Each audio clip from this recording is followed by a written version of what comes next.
3. La chocante alternativa. Los cristianos, pues, creen que un poder maligno se ha constituido de momento en príncipe de este mundo. Y naturalmente, esto presenta problemas. ¿Está esta situación de acuerdo con la voluntad de Dios o no? Si lo está, es un Dios muy extraño, diréis. Y si no lo está, ¿cómo puede suceder algo contrario a la voluntad de un ser con poder absoluto?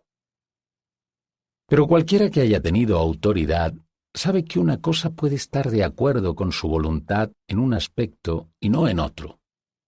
Puede ser muy sensato por parte de una madre decirle a sus hijos: «No voy a pediros que ordenéis el cuarto de jugar todas las noches. Tenéis que aprender a mantenerlo ordenado por vuestra cuenta».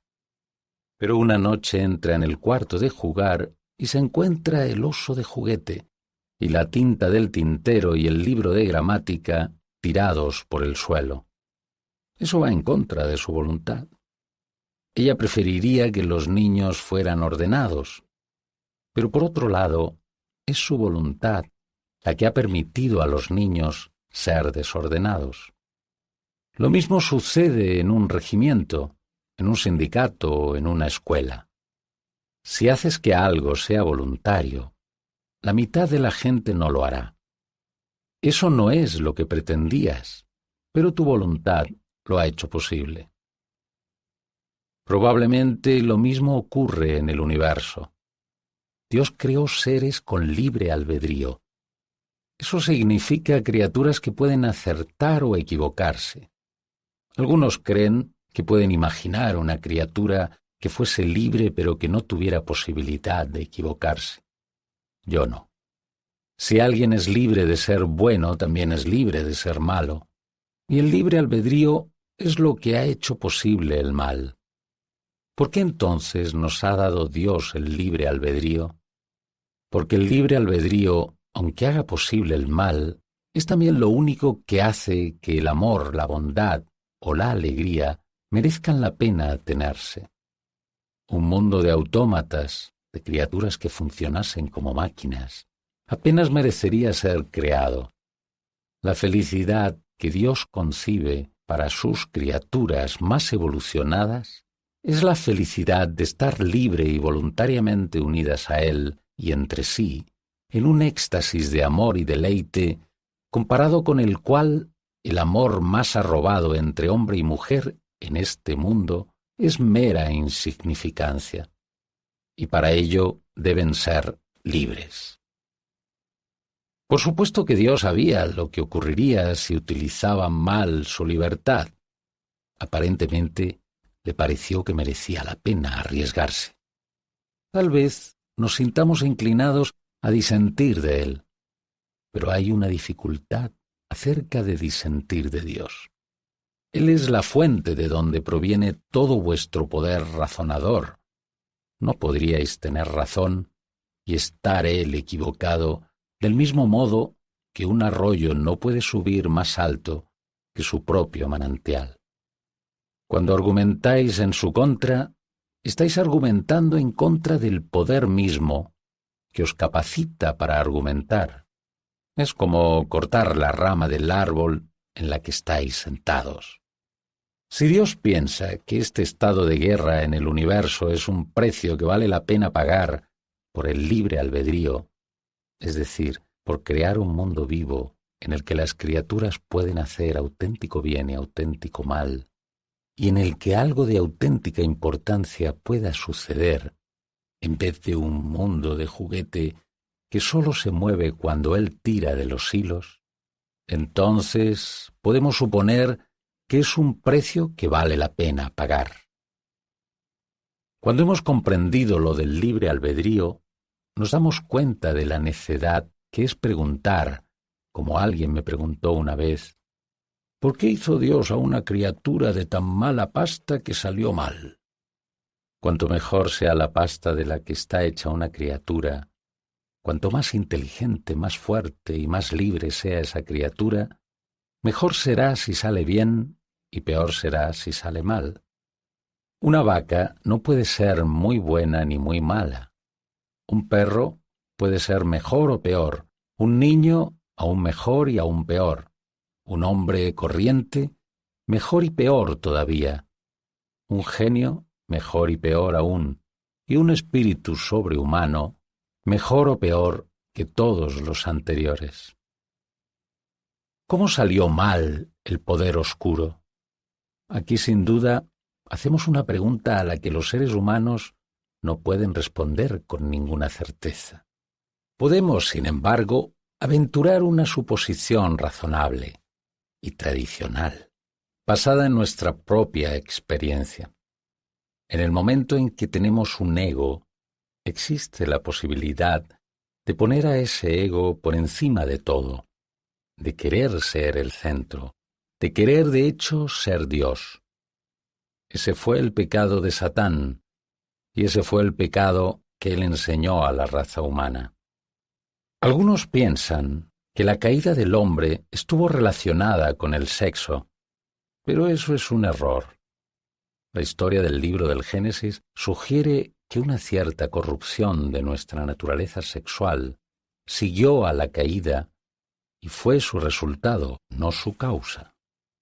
Lo que Satán puso en la cabeza de nuestros antepasados remotos fue la idea de que podían ser como dioses, que podían desenvolverse por sí solos como si se hubieran creado a sí mismos, ser sus propios amos, inventar una suerte de felicidad para sí mismos fuera de Dios, aparte de Dios.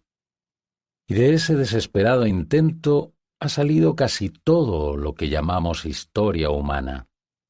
El dinero, la pobreza, la ambición, la guerra, la prostitución, las clases, los imperios, la esclavitud, la larga y terrible historia del hombre intentando encontrar otra cosa fuera de Dios que lo haga feliz. La razón por la cual este intento no puede salir bien es esta. Dios nos hizo, nos inventó del mismo modo que un hombre inventa una máquina. Un coche está hecho para funcionar con gasolina y no funcionaría adecuadamente con ninguna otra cosa. Pues bien, Dios diseñó a la máquina humana para que funcionara con él. El combustible con el que nuestro espíritu ha sido diseñado para funcionar, o la comida que nuestro espíritu ha sido diseñado para comer, es Dios mismo. No hay otra cosa. Esa es la razón por la que no sirve de nada pedirle a Dios que nos haga felices a nuestra manera, sin molestarnos con la religión. Dios no puede darnos paz ni felicidad aparte de Él, porque no existen. No existe tal cosa. Esa es la clave de la historia. Se gasta una tremenda energía, se construyen civilizaciones, se pergeñan excelentes instituciones, pero cada vez algo sale mal. Algún defecto fatal acaba por llevar a la cima a las gentes crueles y egoístas, y todo se desploma en la miseria y en la ruina. De hecho, la máquina se rompe. Parece empezar bien, consigue avanzar unos cuantos metros y luego se rompe, porque intentan que funcione con el combustible equivocado.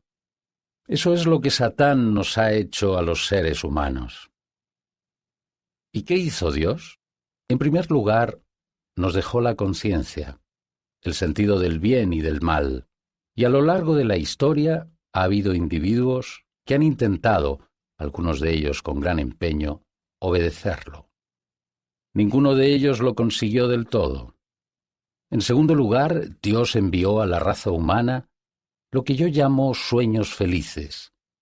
Me refiero a esas extrañas historias esparcidas por todas las religiones paganas acerca de un Dios que muere y vuelve después a vida y que, por medio de su muerte, ha dado de algún modo nueva vida a los hombres. En tercer lugar, escogió a un pueblo en particular y pasó varios siglos metiéndoles en la cabeza la clase de Dios que era, que sólo había uno como él y que le interesaba la buena conducta. Ese pueblo era el pueblo judío, y el Antiguo Testamento nos relata todo ese proceso. Pero entonces viene lo más chocante. Entre estos judíos aparece de pronto un hombre que va por ahí hablando como si él fuera Dios. Sostiene que él perdona los pecados. Dice que él siempre ha existido. Dice que vendrá a juzgar al mundo al final de los tiempos.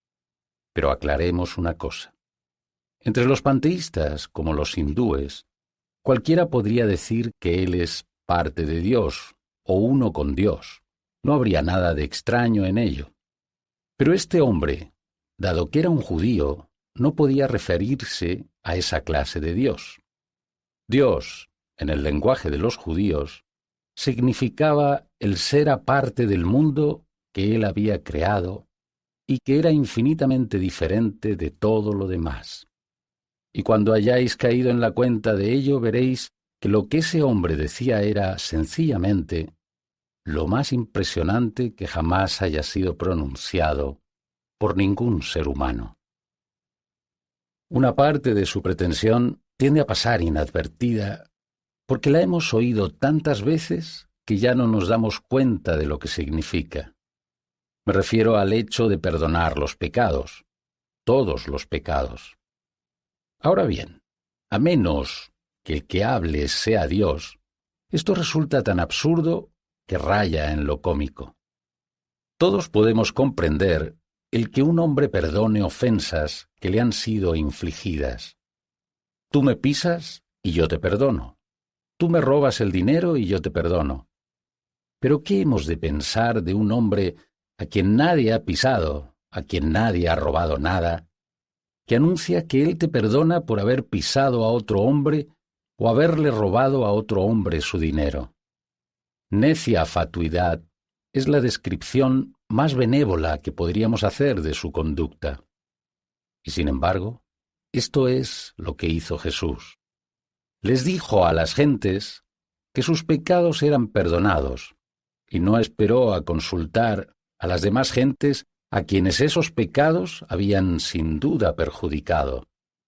Sin ninguna vacilación se comportó como si él hubiese sido la parte principalmente ofendida por esas ofensas. Esto tiene sentido solo si él era realmente ese Dios cuyas reglas son infringidas y cuyo amor es herido por cada uno de nuestros pecados.